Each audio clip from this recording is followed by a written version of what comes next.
Welcome to another episode of Tech Talk Live. And as usual, we've got another absolute legend joining us this evening in the form of Mr. E-Smoove. Episode 1, we had Richard Earnshaw. Episode 2, we featured Steve Silk-Hurley and, of course, DJ Skip. Tonight, we've got another Chicago legend with us, as mentioned, Mr. E-Smoove. Absolutely no stranger to the world of house music. He's here tonight to talk to us about everything tech related and a couple of stories in between. So, I hope this is going to be fun, educational, and moreover, I hope you all learned something by the end of this. So, without further ado, let's welcome the man himself, Mr. E-Smoove. How are you this evening, sir? Read the hard way. The third one is the job. Yeah. I'm great. All right, that's awesome, man. So yeah, it's good. I mean, we're hoping to complete the ID trilogy as it is. We start with Steve. We've got you, and hopefully we're going to get Maurice on to the next one. Absolutely. So, to those of you that actually don't know, Eric, Mr. E-Smoove, actually did a fantastic interview on Wednesday with another legend, Mr. Lenny Fontana. And if you haven't checked that out, I urge you to have a look at Lenny Fontana's page. He does a great segment on there called True House Stories. So if you want to delve deep into the history of these guys and, just get an insight as to what the industry is and was all about, that is an absolutely brilliant platform. So props to Mr. Lenny Fontana for actually coming up with something like that. I mean, it's quite possibly one of the most entertaining and informative live interviews that I've seen in my lifetime. And that's saying quite a bit. And of course, you were on that, telling us all about the history of Chicago. Yeah, I mean, it was great to talk about, Lenny's a longtime friend and he knows the history, and some of that contrast between the New York roots and the Chicago roots is always interesting to me, just in kind of some of the differences and the similarities, from DJing to producing to, promoting, all of that. It's just, just history. I love the history of the culture. Right. So onto some of the techie talk for tonight, which is one of the main reasons we're here, of course. So out of interest, where did you kind of start your career off? Was it more on the DJing side or did you dive straight into making music when you kicked things off? No, I was definitely starting from the DJ side. So that passion, that setup right there that you have behind you gives me chills. Like when I get close to 1200, I still get that same feeling, when I get close to the turntable. And if you catch me, kind of off in thought or something, you'll see my hands moving, doing tricks and that sort of thing, like I was 12 still, you know what I mean? Right. It's once it burns in you, you can't get rid of it. So what was your first setup like as a DJ? I mean, I'd assume it was a pair of turntables and a mixer, but if can you remember what it was?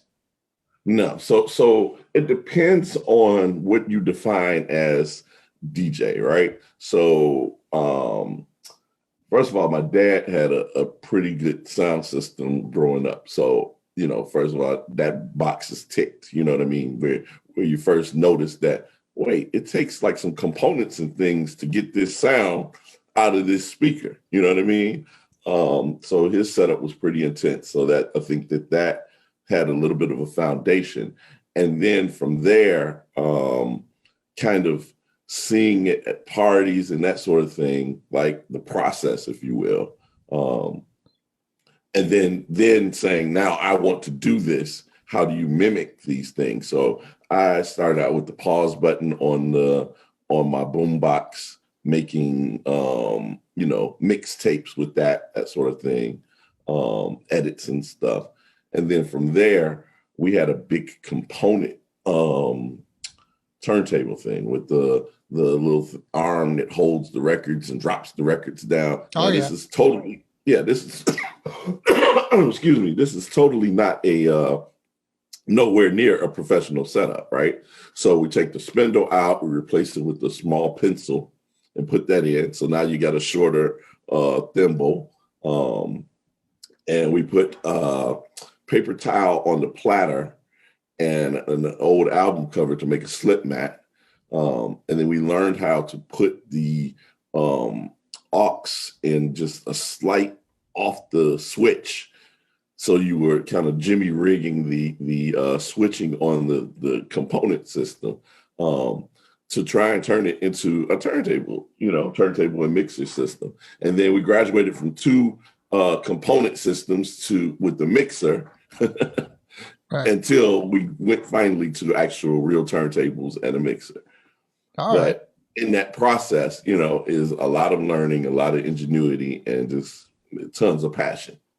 Of course. I mean, it all starts with that, obviously. So, I mean, we've obviously come leaps and bounds since the early days of DJing and even making music. What's so far, I'd say in the last 20 years, what's been your favorite piece of DJ gear? What do you think was a game changer? Game changer. Probably game changer for me is, let me think, game changer in 20 years. To be honest, a lot has changed in 20 years and a lot hasn't changed in 20 years, meaning that 20 years ago, that would be 2000s, right? Mm-hmm. Clearly, doing my math. and at that time, I was transitioning from vinyl to CDs. And I think probably 98, 99 was the last time I ran through airport with two bags of, two record cases trying to make my flight and realized this is asinine and started to transfer everything over to CD. So I would say in those 20 years, yes, definitely technology has changed in terms of people going to Serato and such and playing off of the computer, computer being an essential part of a DJ setup. But, in theory, it's the same thing. It has, the concept, you're just playing, you're sourcing the music differently. That's basically it. So I don't know that is, I would probably say filters. Filters is probably the largest thing. And the reason why I say that is because filters really allow you to manipulate the music in a different way. The combination of a filter and the ability to repeat, the repeat function, gives you so much ultimate control over the music, where you can basically remix the records live. You have so much control. So I would say the filters is even before the sourcing of the music, the MP3 versus or WAV files versus playing off of CD, playing records. Right. So we know now that you started life off as a DJ first. How did you actually get into making music? What prompted that move to go from DJing to start making music, and more specifically house music? I would say it starts with Hurley. It starts with Jesse Saunders. It starts with Chip E, Jamie Principle, and then people around me, obviously, as they ventured into starting to turn those beat tracks into stuff that you play at a party, and then progressing that to actually pressing the records. We all were moving in that same trajectory. So, it's almost like once you see somebody who you are familiar with do it, and I can do it too, So that was, I think, the transition from that. Once somebody cracks the code, everybody's got it, man, Right. So, in quick form, you see one of your idols playing a drum machine in his DJ set. Well, I got to get a drum machine too. I got to keep up the competition, So that is, I think, the origin of that. All right, cool. So what's been either past or present? What's your favorite bit of kit that's sitting in your studio? Computer, obviously, and when you think about over the years what it took to make a record. When I first started making records seriously, kind of leaving the home studio and going into a real studio, there was a 24 track machine, there was a huge console, there are mic pre's, there all of these different things that you have to deal with that cost thousands and thousands of dollars. At the time when I entered, a 24 track machine was probably about 30 grand, and you probably needed to spend at least 100 grand on a console. That was how much investment was involved. Now, my whole setup is in a computer, and I have every plug-in imaginable. You don't even have to treat your room anymore. There's a plug-in that turns your room into, one of the best recording studios ever. You know what I mean? So Yeah. It's just the computer, I think, is the biggest piece of kit because everything is in the computer now. Right. So it's safe to say that you don't actually use any outboard gear at all anymore. So it's all in the box, basically. Well, no, that wouldn't be a complete truth in the sense that what it is I've just I've downsized my outboard gear. So there was a time where, like I said, everything was outside of the box. And then there was a time where in my own project studio, I had, all of the usual suspects in terms of outboard gear from the Uris to the GML EQ to, Avalon mic pre's, that sort of thing. So now I have an Avalon mic pre. I have a couple of Brent Averill pre's, the Neve mock-ups, and that's about it. Everything else is, so more the outboard gear is used going into the computer, getting the sound, as opposed to from insert into the mix type thing. Okay. And is there do you have a go-to plugin as such? Like, is there something when you fire up your DAW immediately, this is the first VST instrument that you bring up, or the first VST plugin that you stick on a bus? Do you have something that you go to? Filter Bank probably is the one that is my, every session literally has that on it. I would say that's probably my most usual suspect. All right. So let's talk a bit about your sound from the 90s, because I think for a lot of your fans, that was more or less a defining era in terms of the music that you actually produced. And of course, the artists you work with are countless. I mean, I couldn't even begin to name all of them, but I mean, off the top of my head, from records that I remember, you remixed everybody from Michael to Janet to In Excess even. I mean, that is one illustrious career. But you did have a signature sound in the 90s, specifically with records like the Daniel Gar stuff, the Jamie Loring, even the Michael Jackson stuff that you did. Was there a particular synth that you used on a lot of those records? Because we do hear a lot of the same sounds on those records. When you hear that key line or that bass line or that drum sound or that kick, it's an E-Smoove remix. Yeah. Were you conscious it's of funny that you say that. I think that is a gift and a curse in a way. If I can talk about from creatively and then go to the technical. Yeah. Creatively, when you say that, it saddens me a little bit, because it's the balance of having a sound versus the imagination of creating something different every time. You know what I mean? Yeah. And admittedly, in the work process back then, there was so much work. There was so much stuff coming through. There was a tendency to start to become a conveyor belt. And that creatively does not feel good to me. So like I said, I take it with a grain of salt in the sense that I appreciate that people appreciate that. I wish I could go back to myself and say, in my mind, I was making subtle differences. So I wasn't just making the same record over and over again. Mm-hmm. But when I pull back from a perspective standpoint, I feel like, yeah, the differences weren't defining enough. But maybe that's, like I said, the gift and the curse of, typically people like when producers have a sound, when they build on a sound, when it has a signature to it. So with that said, the gear that we used back then was Proteus was big during that time.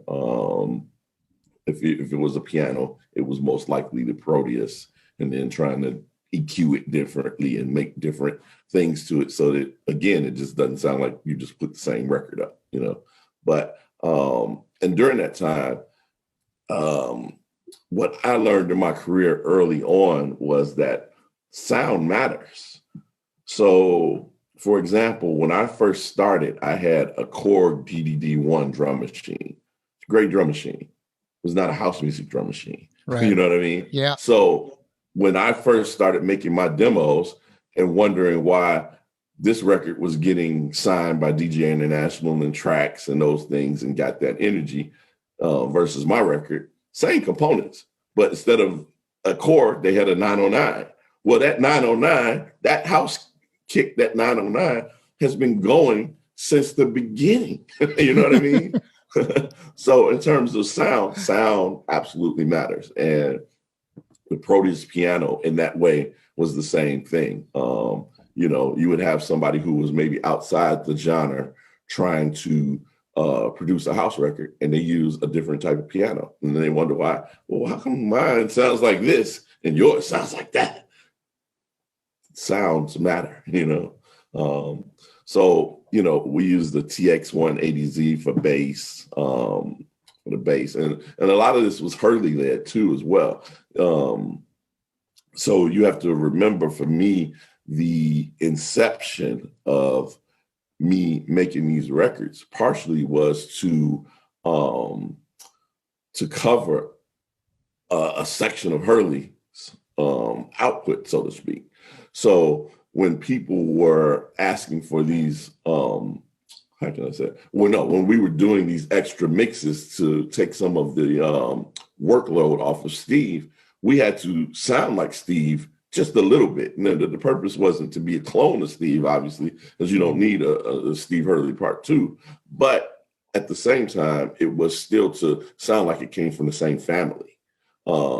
So a lot of the sounds we used in common, just to keep it in his brand, and then slowly move over to my own brand, Yeah. Well, I'm sure a lot of people would agree that we can actually hear the difference, like I'd say post 1994 at the very least, when you started doing like the Jomanda, I Like It. And then you further on down the line, you did Celine Dion, Sounds of Blackness. And then one of my favorites from 2000, I think, was on your own label, which was Something Special, which I think a little bit of trivia featured your missus on vocals. Yes, actually, the wife, the Sounds of Water, definitely. Yeah. What was the concept of that record? How did you, what actually birthed that idea of, because normally when you think house music, you don't think, well, just like a really mellow guitar and just a 4 to the floor beat and just a moving bass line with it.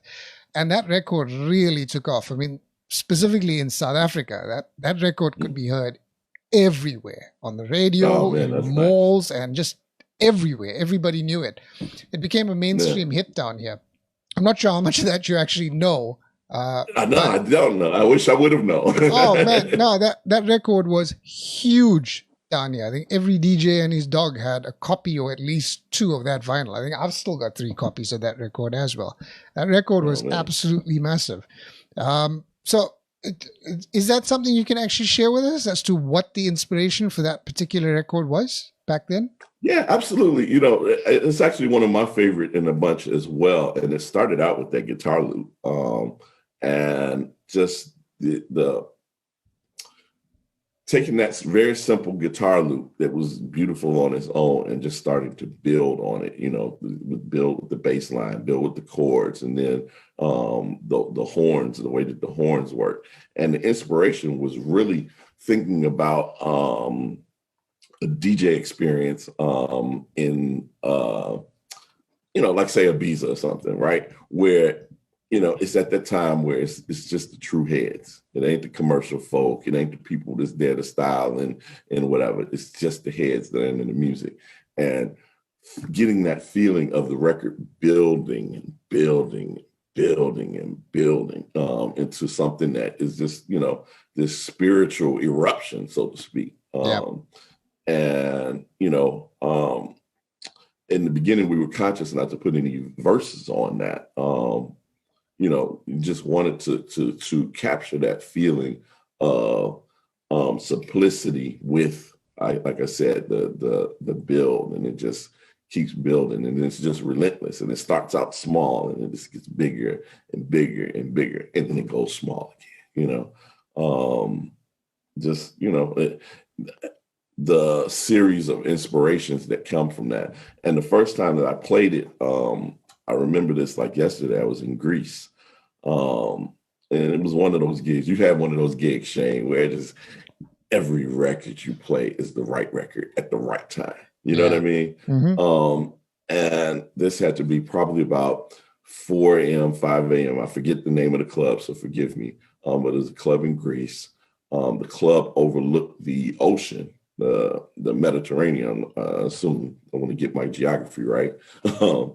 And so it was almost like the club was there and then it dropped off into the water, right? Well, yeah, there's a beach and all that stuff, but from the position of the DJ booth and the dance floor, it looked like if you stepped off that dance floor, you stepped right into the water. Right. So if you could picture that, and now the sun is coming up, put this record on, and the club is like all white. It's just amazing, the white furniture and all that stuff. Sun is coming up, and this record comes on, and they had never heard the record before because I just made it, and man, I mean, just that feeling, that emotion, it matched the record exactly, and the build, people just went with it. It was just one of the best times ever. Did you think when you actually conceived the idea of that record that it would be as massive as it was? Yes and no. So I think that my production process my creative process is, I have to get into character. And as I get into character, all the things that that come to mind in my head, start to influence the record in the way that it's, made and all that stuff. So it is.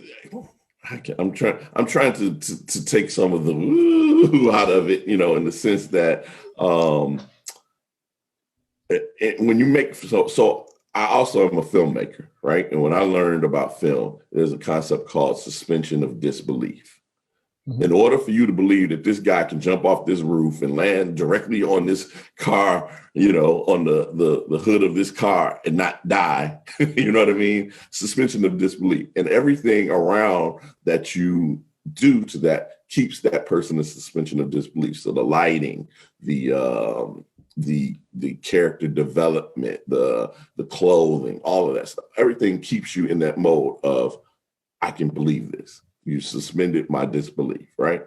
Well, the same thing for records, in the sense that I get into character and then I picture the scene of people enjoying this music and what they would want to hear and what would drive them crazy and what would, oh my God, he took out the kick. You know what I mean? Mm-hmm. So if you're not in that mode, it's just the kick dropped. But if you are in that mode, you've seen it. As soon as you turn the highs out on the record, everybody cheers. Everybody, ah! All you did was turn the treble down. You know what I mean?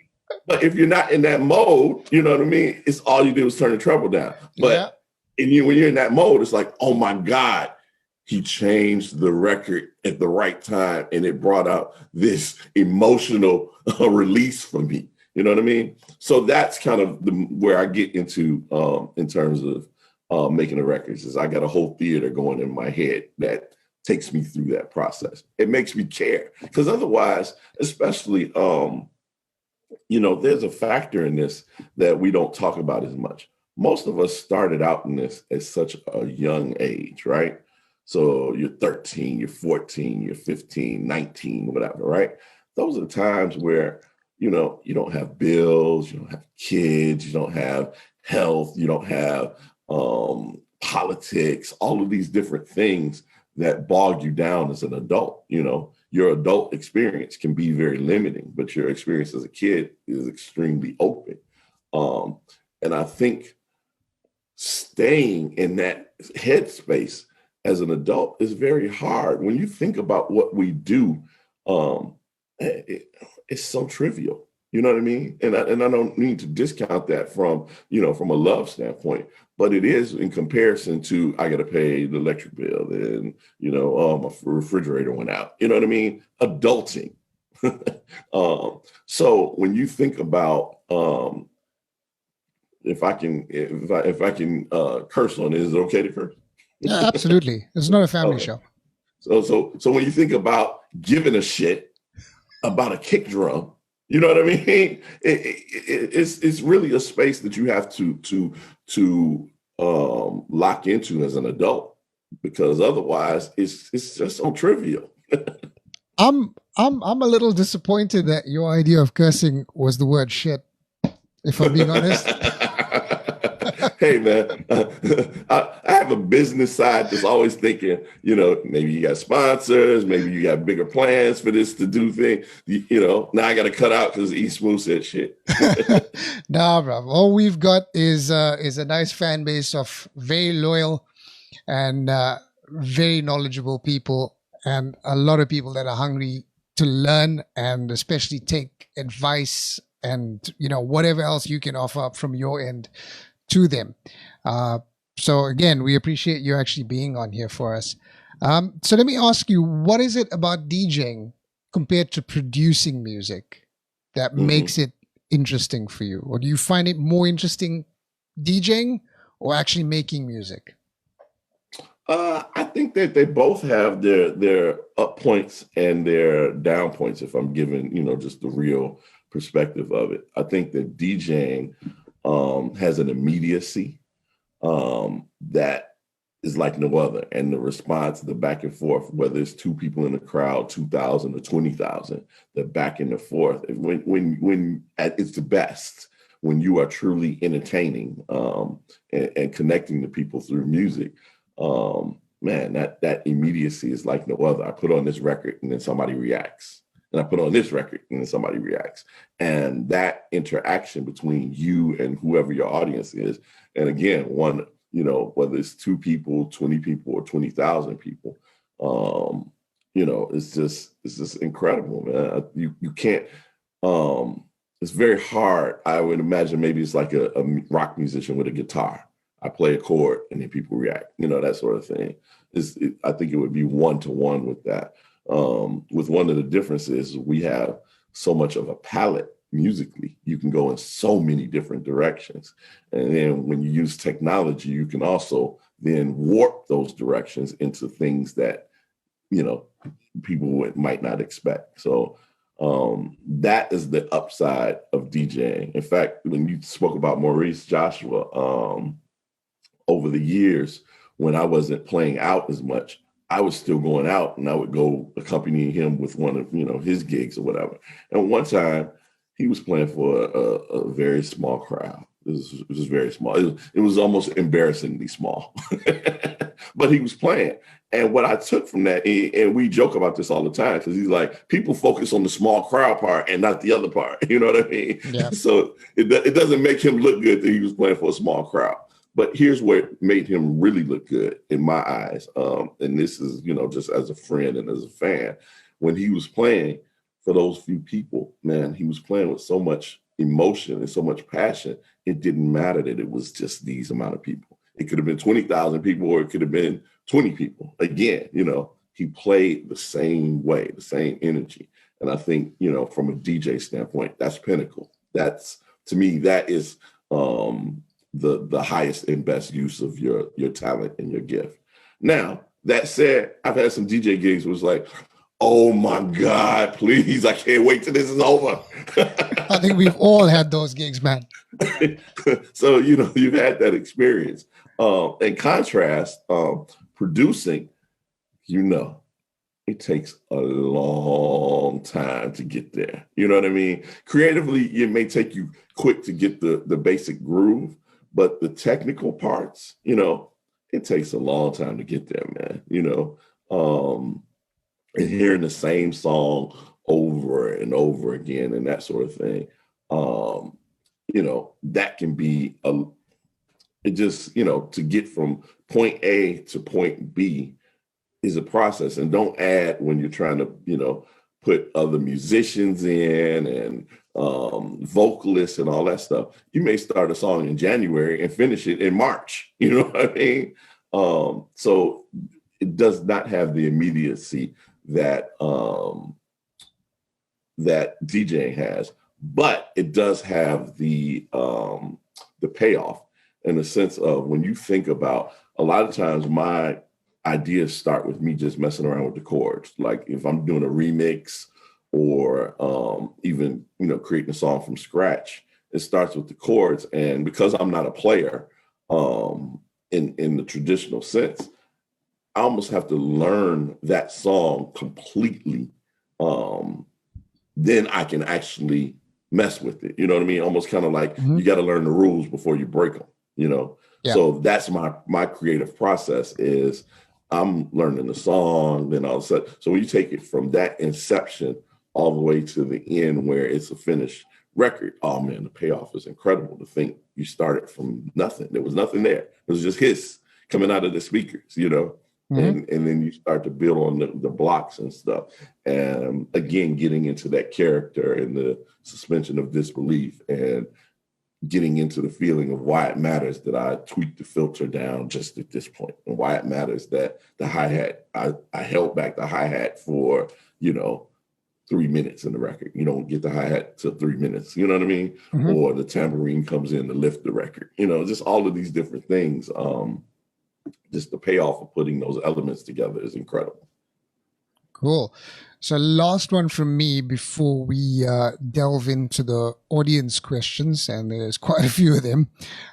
So from my side, just to round up, we know tech has kind of zoomed through over the last 10 years. It's grown at such a rapid pace and it's moved forward, I think, quicker than a lot of people anticipated it would. So much so that we've now got software where you can create a cappellas from the original record.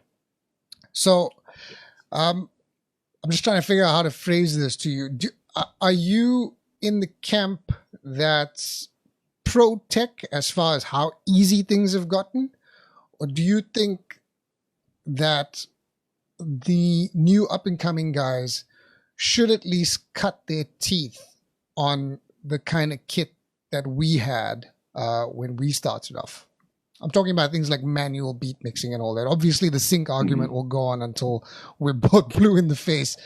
But how do you actually feel about the way technology has actually gone, both in the DJ realm and obviously the production realm? Because, I mean, with things like loops and samples and all of that being so accessible these days, just about anybody can make music.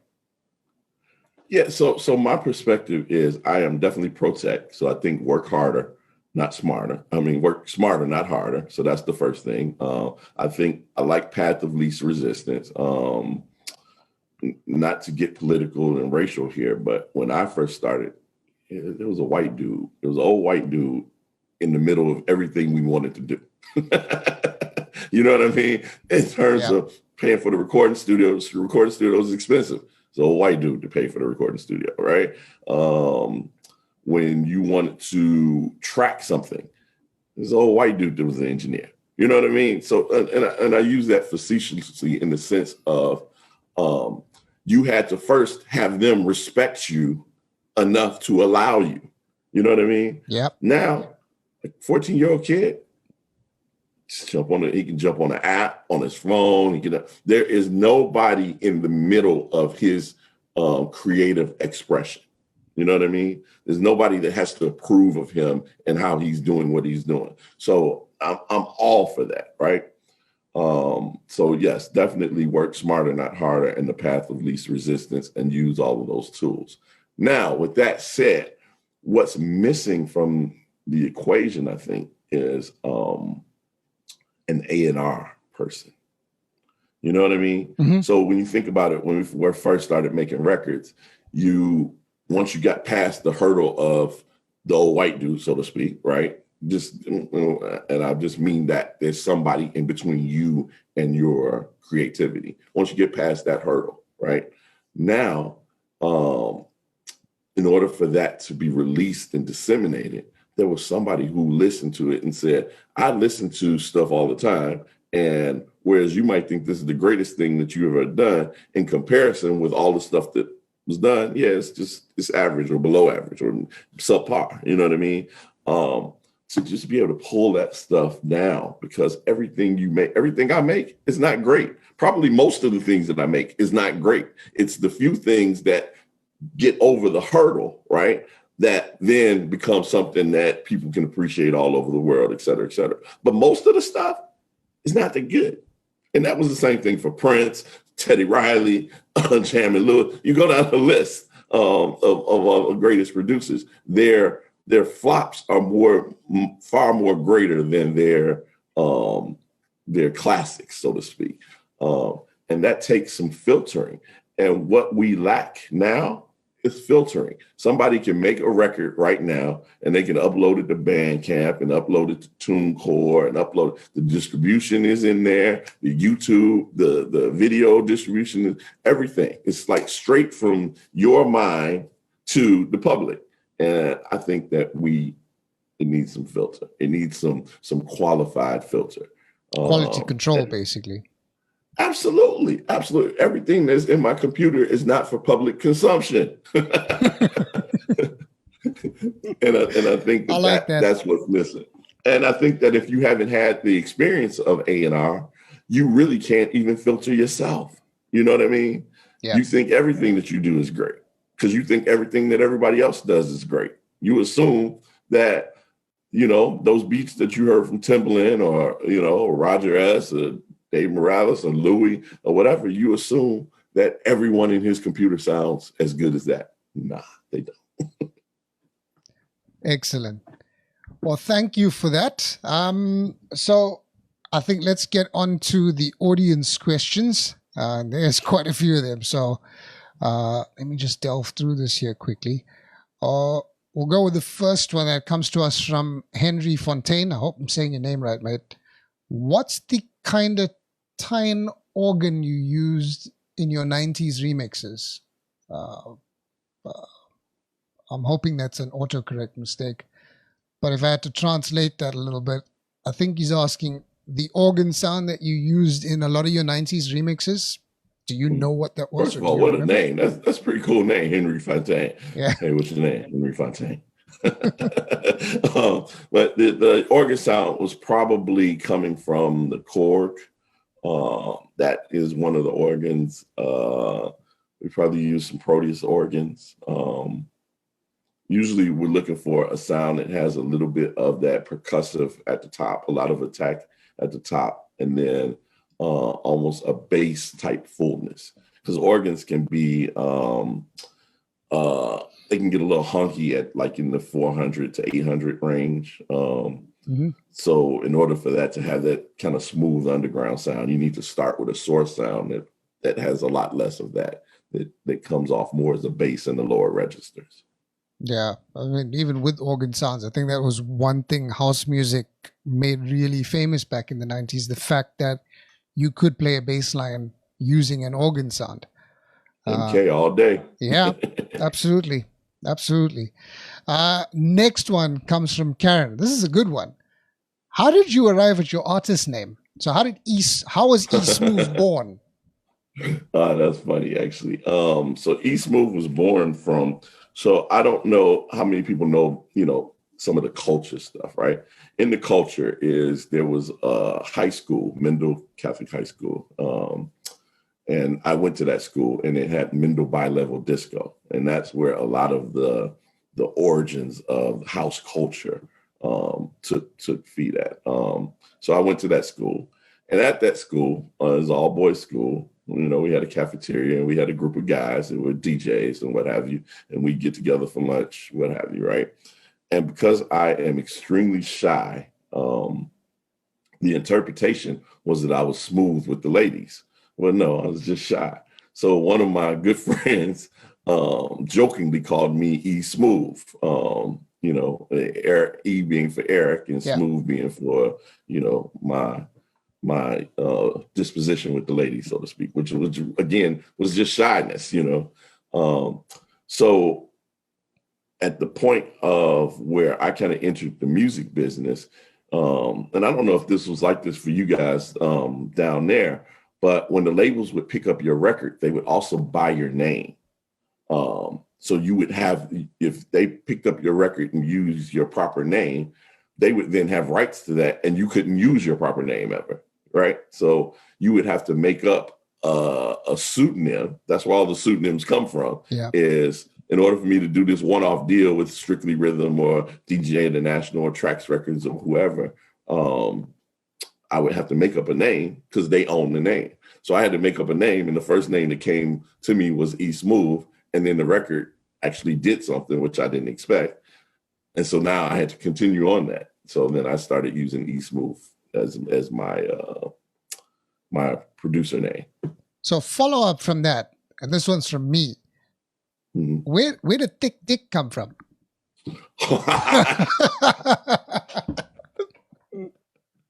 Wouldn't you like to know?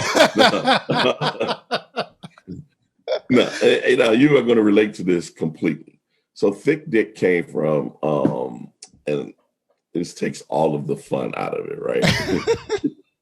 Thick Dick came from the frustration of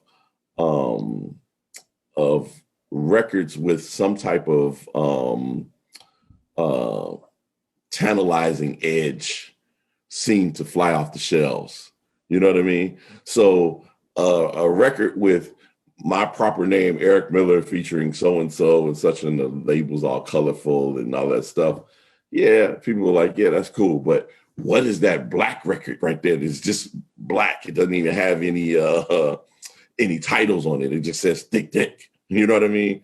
That had an energy to it. So at the time, like Size 9 and all that stuff. So immediately anything that referred to penis size, automatically got, energy. Like people, oh, give me that one right there.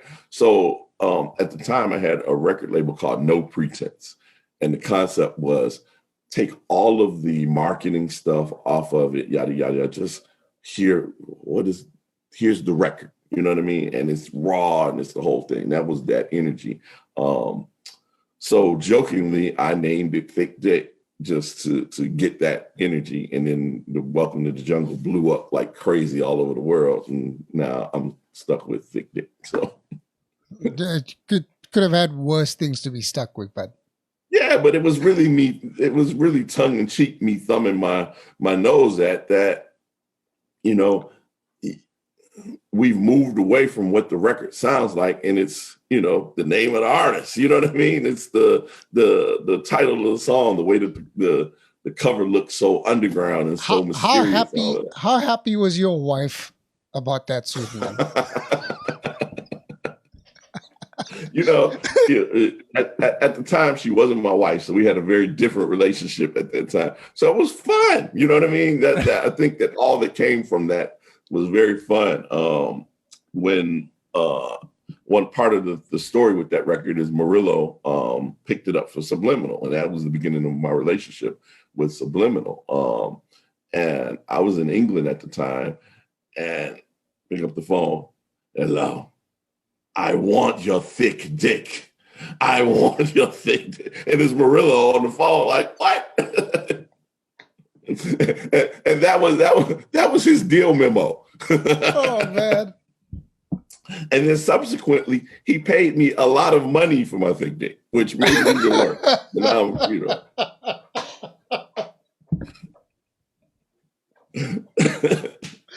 I think we'll leave that one there. Rest in peace, Eric. Rest in peace. Yeah, man. Jeez. All right, let's move on to another tech question. This one comes from Chris, who wants to know, since you primarily produce in the Mac these days, what is your DAW of choice? Pro Tools. So I am definitely a Pro Tools guy because I am probably as much engineer as I am producer, and Pro Tools just it's the engineer's DAW. You know what I mean? Maurice and the guys, Hula and those guys laugh at me because they're in Logic. So they tease me all the time about, and I've, flirted with Studio Electronics, thought about them, and some of Ableton, of course. I have Ableton on the computer, but I always just go back to Pro Tools. It took me a long time to learn Pro Tools too. I had Pro Tools, probably a setup that I paid a lot of money for. And I probably had it for about a year and a half before I actually really got into it. And it was because I was so busy, I couldn't afford the downtime of learning it. So it just sat in the background. And it took a really good producer and engineer that Steve and I both shared, a guy from Australia, Tim, who came in, and we spent probably a summer working. And it started out with him driving and me watching and me telling him, okay, do this, do that, to eventually, man, get out the way. Okay, I know how to do this, But I'm really thankful for him just, assisting me with that, because he got me up to speed in a short amount of time. All right, cool. So it's a lot like, when we had Richard Earnshaw on the first episode, he also mentioned to us that he produces in Logic and then does his mix downs in Pro Tools. So I suspect there's quite a different process to that in terms of the way the DAW actually sounds. A lot of people say, I've thought about that. I think that my difficulty is, I would imagine his process is, I get on this hat while I'm producing, and then now I'm switching everything to now mixing, and I put on my engineer hat. And I think that, again, going back to that suspension of disbelief thing, I don't think me creatively, I can afford that crossover. You know what I mean? It's like the EQ and the sound that I have for the kick drum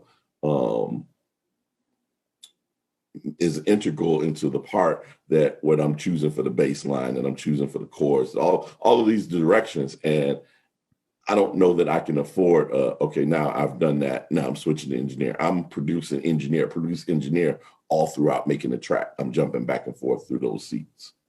Okay. Another question that we've got here is, on your Praise Cats record, Shine On Me, did you use a real bassist on the track? And if so, who was it? Or did you just do a brilliant job on the keyboard with it? No, love to answer that. That is the great Ron Hall on the bass. Oh, yeah? Yes, absolutely. Ron Hall on the bass. That is unbelievable. with a lot of filtering, a lot of editing, and a lot of and not to take from Ron Hall, it's if I would have put up his track without touching it, it's an incredible performance. But it's just the technology applied to an incredible performance. Yeah. We've got another question from Karen, who asks, what was your process for remixing You Want This by Janet Jackson, which is her favorite remix of yours? Really? That is a great story, actually. So I had done, a decent amount of work for Virgin, and Jim Caulfield called for the Janet record. I was working out of a recording studio and was having a little bit of a politics battle with the, so it was a recording studio that when I left ID, I kind of took over. And the idea was that I was going to be a partner in the recording studio. They were hovering from going under. And so I brought in all of this business. Well, a son of the recording studio, it was a family-owned recording studio. The son of the recording studio was feeling some kind of way because I was using up most of the recording time. Now, and I'm trying to go back there because that's some years back. But what I'm trying to do is convey there was a lot of tension with that remix. So here comes this Janet remix, which is probably, at the time I was considering it one of the bigger remixes of my life because, number one, Jimmy Jam and Terry Lewis produced it, so that huge for me. They were always the influence. One of my idols, right there with Quincy Jones, right? And then also it's Janet, who I'm a huge fan of. So I want to kill it, right? You get that project and you're like, oh, I want to kill this, right? In terms of song, it probably wasn't the best song, but it wasn't the worst song. It was workable, right? In my eyes.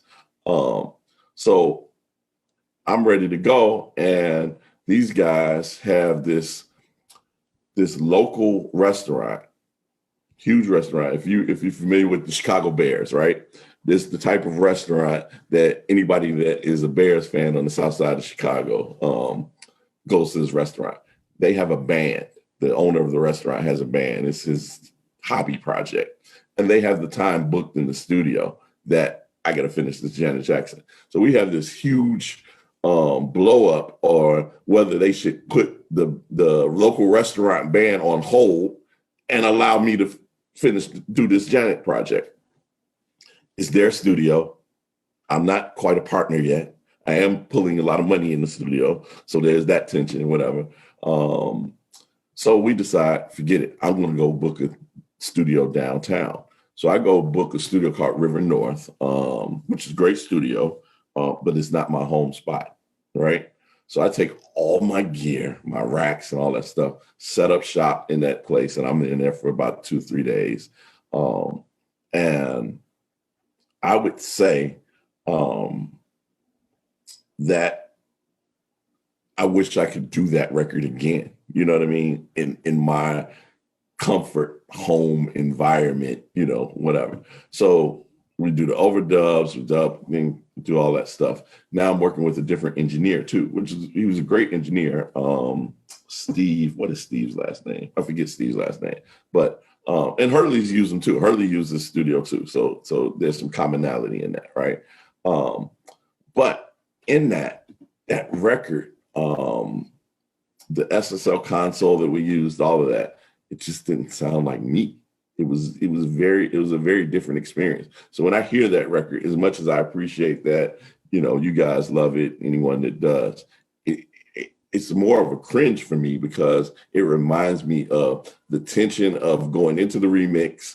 Here's one of my biggest remixes of my career, and I got to get out the way for Rickabenny's band. You know what I mean? his hobby band. Frustrating right there, right? Then, on top of it, I'm working in an environment that I'm not comfortable in, speakers that I don't know, et cetera, et cetera. And that record has a mid-range in it from that SSL console that I just, was not crazy about in result. And it was purely because I just didn't know that console. And that engineer didn't know me and my sound. So there was a lot of compromises made on that. But given that, a lot of people loved how that record came out. MC Lyte, as a result of that record, loved the way that we made her vocal sound so much that she called me at home to tell me that. And then we kind of became, not friends, but, just she would call me out of the blue, like just all the time. Like one time she called me and she was like, E, what are you doing? I'm like, I'm taking a nap. She's like, napping? Just remember that. It liked me of like not approving of me taking a nap in the afternoon. That's brilliant, man. We've got another one relating to one of your records. This one comes from Pax, who wants to know, why wasn't your Celine Dion Misled remix formally released? Why was it only released as a promo? Yeah, I'm not sure. I mean, I think that is the other side of remixing is, you're just a work for hire. So they use those remixes and things as they see fit from a marketing standpoint, from a promotion standpoint. During that time when I did that remix, there was definitely a process of working records to the Billboard DJs for the Billboard charts. So if you were working a record from, say for 12 weeks from the time it starts to the time it gets to the top of the charts, the promotion department would release these set of mixes to start it off. And then to keep the DJs interested, then they would hold back a certain amount of mixes and then release those all throughout the process just to keep the DJs fresh on the record and have a new reason to talk to those DJs and keep them charting it. So, that's the business side. A lot of times the business side, oversteps the creative side. We don't have any input on it. We just turn the record in and it goes how it goes, Cool. Mr. E-Smoove, Eric Miller, thank you so much for taking time out of your busy day. I know you must be crazy with a lot of stuff right now, but is there anything you want to leave us with? Is there any new records that you're working on, either for what's left of this year? I'm launching a new label. It's called Super Fresh Recordings. The first release is out in the next couple of weeks. Look for it on Traxsource, Beatport, the usual suspects of where you find your music, iTunes, what have you. And we got, a robust roster of releases coming up. Latanja Waters, we got that. We got a Barbara Tucker coming up. We got a record with Jay Williams. We got a record with Kitty Bobian, a Roland Clark record coming. Who else am I missing? Julie McKnight. So go down the list. This is going to be fun. It's going to be a fun year. That is definitely a stellar cast of artists that you've got lined up.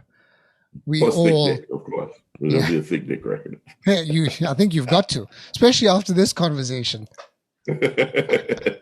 Now, mate, but thank you so much for taking the time out to hang out with us and dropping some of your knowledge. We really, really appreciate it. And man, I hope we can do this again sometime soon. And I hope this was, fun for you as well as it was for the rest of our audience.